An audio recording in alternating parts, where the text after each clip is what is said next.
दिखा रहे हैं बिहार विधानसभा, यहीं पर आज अग्नि परीक्षा है नीतीश सरकार की। क्या उनके पास वो बहुमत का जादुई 122 आंकड़ा है? अगर अभी की स्थिति हम देखते हैं एनडीए की, तो बीजेपी के पास 78, जेडीयू के पास 45, हम के पास 4, निर्दलीय 1, आंकड़ा 128 बैठता है। लेकिन खेल ये है कि बहुत सारे लोग जिनसे संपर्क विधायकों से नहीं हो पा रहा, उनके फोन बंद हैं, और इसलिए ये राजनीतिक उठापटक की स्थिति फिलहाल बिहार में सुजीत नजर आ रही है। आंकड़े क्या कह रहे हैं सुजीत? देखिए अर्पिता, आंकड़े तो जैसा 128 विधायकों का समर्थन एनडीए ने दिया था राज्यपाल को। एनडीए का दावा है कि 128 विधायक उनके पास हैं, इंटैक्ट हैं, और विधायक जो हैं मौजूद हैं विधानसभा में, आएंगे वो। हालांकि बीच में कुछ इस तरह की बातें हुई, 3 विधायक जेडीयू के जो कि रेस्टलेस थे, उनको रात भर ऑपरेशन करने के बाद उनको ढूंढा गया। 2 विधायक जो कि मनोज यादव और सुदर्शन, उनको 4 बजे सुबह रिकवर किया गया। डॉक्टर संजीव जो कि झारखंड में थे, उनको लाया जा रहा है पुलिस सुरक्षा संरक्षण में बिहार विधानसभा। तो 128 का जो आंकड़ा था वो है। कल शाम में जरूर एनडीए के नेताओं के चेहरे पर कुछ चिंता की लकीरें थी कि कुछ विधायक जो है वो हो सकता है कि वो क्रॉस वोटिंग कर दे, या इस तरह की आशंका जताई जा रही थी। लेकिन जब बातें सामने आई है तो एक बात और बता दें अर्पिता, कि जो कुछ विधायकों ने जिनको संपर्क किया गया विपक्षी दलों के द्वारा, कुछ प्रलोभन दिया गया, उन्होंने पुलिस में मामला भी दर्ज कराया है। हालांकि अभी विधायकों का नाम सामने नहीं आया स्पष्ट रूप से, लेकिन सूत्रों के अनुसार पुलिस में ये मामला जा चुका है कि हमें प्रलोभन दिया गया, हमें पार्टी के खिलाफ वोट करने के लिए प्रेरित किया गया। तो इस तरह की खबरें भी आ रही हैं, और इसमें बहुत सारी चीजें होंगी। हमने संजय झा जो कि पूर्व मंत्री हैं और जेडीयू के वरिष्ठ नेता, उनसे बातचीत की। उन्होंने कहा कि ये बड़ा गंभीर मामला है और इसकी जांच होनी चाहिए कि आखिर विधायकों को तोड़ने की कोशिश किसने की। वो भी सबसे बड़ी बात क्या है कि सत्ता पक्ष के विधायकों को तोड़ने की कोशिश की गई। तो ये तमाम बातें हैं। तो बहुत कुछ अभी बिहार में होना है। आज तो फ्लोर टेस्ट है, उसमें विश्वास मत प्राप्त करेंगे मुख्यमंत्री नीतीश कुमार। लेकिन एक बात और अर्पिता बता दें, मैं तो पिछले कई दशकों से देख रहा हूं, 2000 में जिस तरह की गहमा गहमी थी, 2000 के विधानसभा चुनाव के बाद आज पहली बार इस बार ये जो है इस तरह की गहमा गहमी, राजनीतिक उठापटक और विधायकों को तोड़ने की कोशिश ये दिखाई दे रही है 19 सालों के बाद। इस बीच में नीतीश कुमार ने 9 बार मुख्यमंत्री की शपथ ली, हर बार उन्होंने विश्वास मत प्राप्त किया, कहीं कोई परेशानी नहीं हुई। इसका मतलब ये जरूर है कि कहीं ना कहीं नेतृत्व कमजोर हुआ है, या फिर नेतृत्व को ओवर कॉन्फिडेंस था कि हम जो करेंगे उसको हमें वो विधायक उनकी बातों को मानेंगे। इस बात से भी इनकार नहीं किया जा सकता है कि निश्चित तौर पर। जरा ये बताइए, क्योंकि कल तक बीजेपी और जेडीयू के 3 जो विधायक थे उनसे संपर्क नहीं हो पाया, क्या अब उनसे संपर्क हो गया? दूसरी बात, हम की भूमिका क्या नजर आती है? अगर उनकी भूमिका पलटती है तो क्या कोई नुकसान यहाँ पर सरकार बनाने में नीतीश को हो सकता है? देखिए, हमारे हिसाब से जीतन राम मांझी की जो बातचीत हुई है उसमें इस तरह की पलटने की कोई बात नहीं है।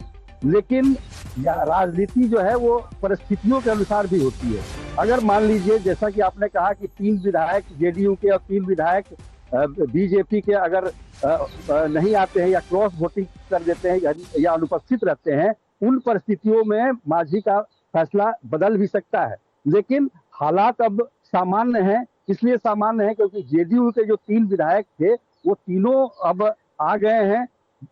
बीजेपी की जहां तक बात है, उन तीनों से संपर्क हो गया है। कि रश्मि वर्मा के बारे में कहा जा रहा था कि वो नहीं है, उनके परिवार में कोई बीमार है, इसकी वजह से को लेकर। लेकिन जिस तरह की संतुष्टि का भाव दिख रहा है एनडीए के नेताओं में, चाहे वो बीजेपी हो चाहे वो जेडीयू हो, वो निश्चिंत है कि उनको बहुमत प्राप्त होगा। कम से कम 128 विधायक तो रहेंगे ही रहेंगे, उससे आगे भी उनको मत प्राप्त हो सकते हैं। इस तरह की उम्मीद नेताओं ने जताई है, एनडीए के नेताओं ने जताई है। तो निश्चित तौर पर जब आदमी संतुष्ट, चिंता की लकीरें थी, ऐसी बात नहीं है, पिछले शाम तक चिंता की लकीरें थी, लेकिन अब वो चिंता की लकीरें गायब हो चुकी हैं।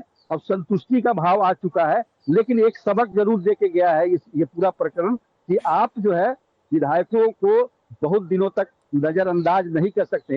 एक बात और बताएं अर्पिता की नेतृत्व से नाराजगी केवल जेडीयू और बीजेपी में ही नहीं है, आरजेडी में भी है, क्योंकि वो भी सत्ता में 15 दिन पहले सत्ता में रही है। कांग्रेस में भी है, क्योंकि वो भी सत्ता में रही है। बिहार में जितनी भी पार्टियां हैं कहीं ना कहीं सत्ता का सुख भोग चुकी है और उनके नेतृत्व को लेकर उनके विधायकों में नाराजगी स्पष्ट रूप से झलकती है। ठीक है सुजीत, रहिए सर आप साथ। देखिए अब से थोड़ी देर में सदन की कार्यवाही शुरू होनी है, यानी 11 बजे का वो वक्त जब सदन की कार्यवाही शुरू होनी है। और फ्लोर टेस्ट से पहले स्पीकर टेस्ट बिहार विधानसभा में, क्योंकि देखिए अविश्वास प्रस्ताव लाया गया स्पीकर के खिलाफ और उसको लेकर ही अब आरजेडी के अवध बिहारी चौधरी, दरअसल आपको बता दें स्पीकर है, स्पीकर को हटाने के लिए चाहिए 128 विधायक, आरजेडी की तरफ से कहा गया।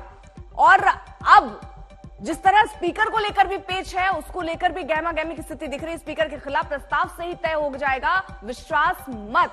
तो सबसे पहले जब फ्लोर टेस्ट की शुरुआत होगी उससे पहले स्पीकर टेस्ट होना है। 38 विधायक खड़े हो गए तो स्पीकर को हटना होगा।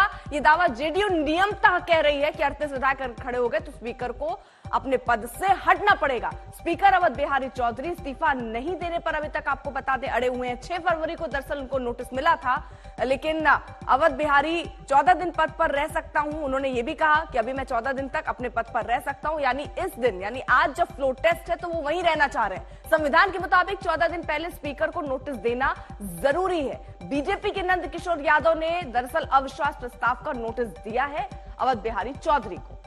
तो आज फ्लोर टेस्ट है, लेकिन स्पीकर को लेकर भी घमासान और लड़ाई छिड़ी हुई है और अभी नंबर गेम किसके पास कितना है वो भी देखना होगा। अब देखिए ऑप्शंस क्या क्या नजर आ रहे हैं। पहली स्थिति क्या बनती है कि उनकी विधानसभा सदस्यता खत्म हो जाए। अगर विधानसभा अध्यक्ष को हटाना हो अगर, तो क्या हो? पहली स्थिति उनकी विधानसभा सदस्यता खत्म हो जाती है। दूसरी स्थिति बनती है वर्तमान विधानसभा सदस्य अविश्वास प्रस्ताव से हटाते हैं। और तीसरी स्थिति उपाध्यक्ष को संबोधित करते हुए वो खुद इस्तीफा दे दें। तो ये तीसरी स्थिति यहां पर बनती हुई नजर आती है। विधानसभा अध्यक्ष को हटाना होगा अगर, तो क्या होगा? अब जरा सीटों पर भी एक बार जल्दी से नजर डाल लीजिए। बिहार विधानसभा में दलीय स्थिति क्या कहती है?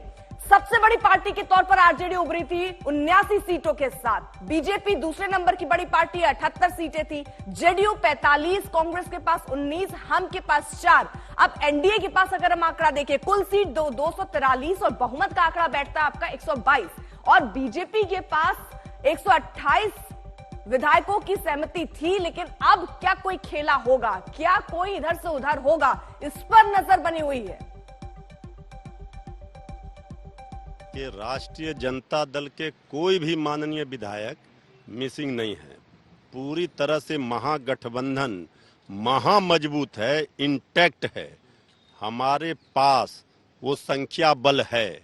जहां मिसिंग है, जो सत्ता में बैठे लोग हैं उनको पता चल जाएगा। अभी उनको फ्लोर टेस्ट में दिखाना होगा संख्या।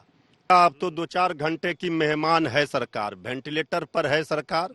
सरकार परेशान है। अभी सभी तंत्रों को लगाया जा रहा है। क्या क्या किया जा रहा है आप देख ही रहे हैं कि रात में पुलिस आ रही है तेजस्वी यादव जी के आवास पर। ये सरकार के सारे तंत्र विफल होंगे, लोकतंत्र की जीत होगी। फ्लोर टेस्ट में साबित करेंगे, कहीं कोई समस्या नहीं है। कोई समस्या नहीं। विधायकों को जैसे नवादा में डॉक्टर संजीव को वहां पे ट्रैक कर लिया गया है, उनको लेकर आया जा रहा है, नाराज बताए जा रहे थे। अब हमको नहीं जानकारी है, नाराज क्यों रहेंगे? जनता दल के विधायक है, जनता दल के सिंबल पर चुनाव जीते हैं, तो नाराजगी का तो कोई औचित्य नहीं है। बहुमत साबित हो जाएगा, एकदम बहुमत सिद्ध होगा। और जो लोग ये दावा कर रहे थे कि फ्लोर टेस्ट में हम हरा देंगे, हम वैसे लोगों से कहना चाहते हैं कि आज सदन से इस्तीफा दीजिए।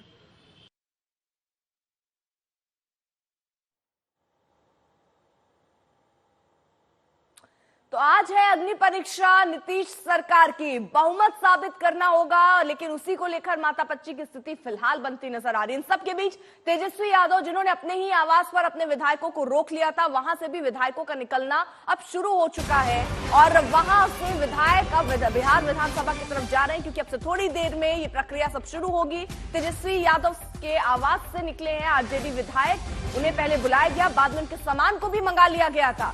तेजस्वी आवास से सीधे विधानसभा जा रहे हैं ये विधायक।